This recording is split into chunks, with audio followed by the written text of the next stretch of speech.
ये मेरा फैसला है। अब सुशीला जी की तबीयत में काफ़ी सुधार आ रहा था।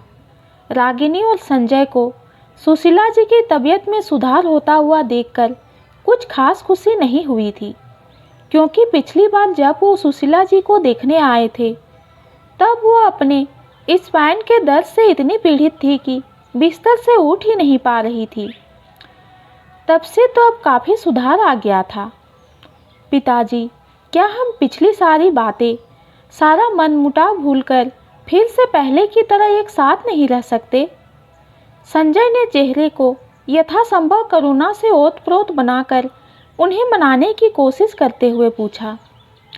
तब सुभाष जी न्यूज़ देख रहे थे और कई तरह के भाव उनके चेहरे पर कई बार आ जा रहे थे, जिससे पता लगाना मुश्किल हो रहा था कि क्या बात सोच रहे हैं।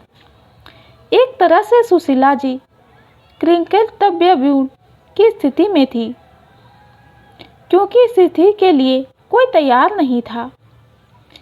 अंकिता बिल्कुल चुपचाप थी और पवन सोच रहा था कि अब न्याय की कुर्सी पर बाबूजी बैठे हैं और वही उचित न्याय करेंगे। इधर बैठक में हो रही बातचीत का कुछ अंश सुशीला जी के कानों में पड़ा तो उन्होंने अंकिता को बुलाकर कहा, छोटी बहू, जरा मुझे बैठक तक ले चलो। यहाँ लेटे लेटे मुझे बहुत घबराहट हो रही है।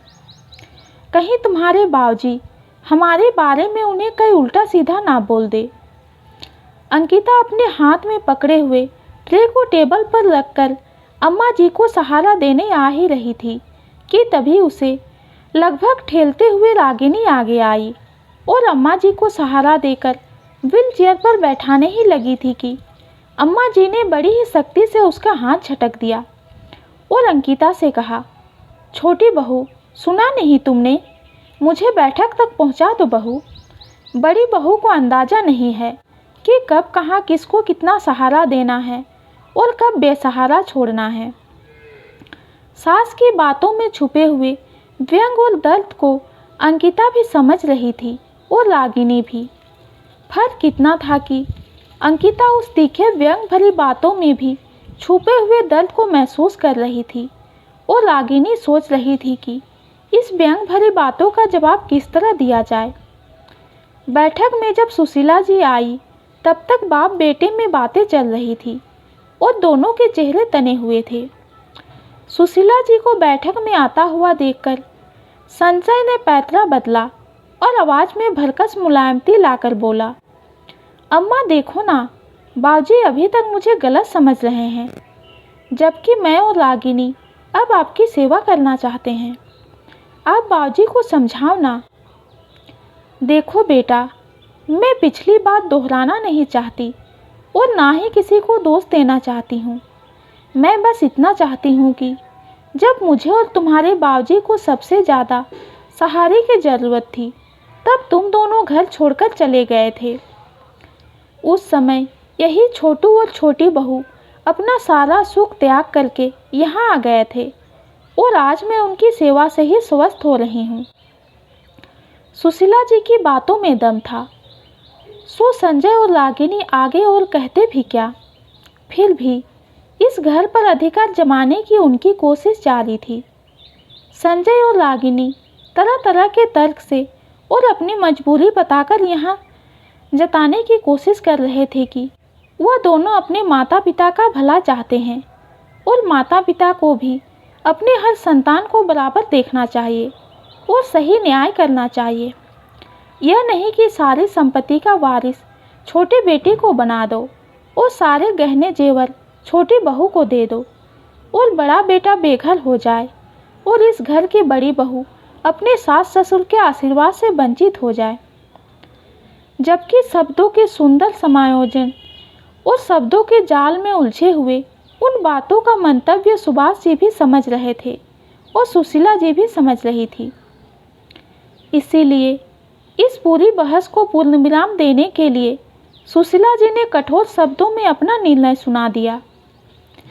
देखो बेटा, मैं तुम दोनों भाइयों को अच्छी तरह जानती हूँ और अब तो दोनों बहुओं को भी भली भांति समझ गई हूँ।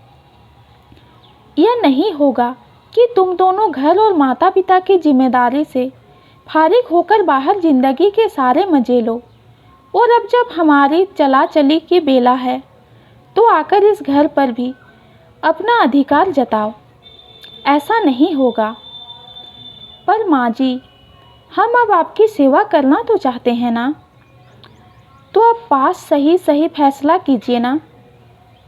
अच्छा बड़ी बहू, एक बात बताओ, यह समझदारी और जिम्मेदारी की बातें तुम दोनों के दिमाग में उस वक्त क्यों नहीं आई थी जब तुम दोनों घर छोड़कर गए थे, और अब इसलिए वापस आई हो कि मुझ बुढ़िया के पास जिंदगी की गिनती की सांसें बची हुई है।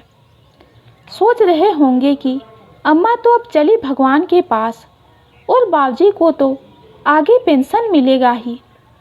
छोटे भाई और उसकी पत्नी का सारा त्याग तपस्या भुलाकर उन्हें भी दबाकर रखोगे, और इस तरह आसानी से हम दोनों के गुजर जाने के बाद घर पर भी तुम्हारा कब्जा हो जाएगा, है ना? नहीं अम्मा, ऐसा नहीं है। ऐसा ही है बेटा। जीवन के उत्तरार्ध में तुमने सुख और विलाप का जीवन जिया है, तो अब पूर्वार्ध में छोटी को माता पिता के आशीर्वाद स्वरूप यह घर और संपत्ति मिलेगी। दोनों सुख तुम्हें ही नहीं मिल सकता, यह मेरा फैसला है। पूरे बैठक में सुशीला जी की दृढ़ आवाज़ गूंज उठी और सब चुप थे और निशब्द भी। आखिर ये एक माँ का फैसला था जो अन्याय बर्दाश्त नहीं कर सकती थी, अपने सभी बच्चों को बराबर प्यार करती है।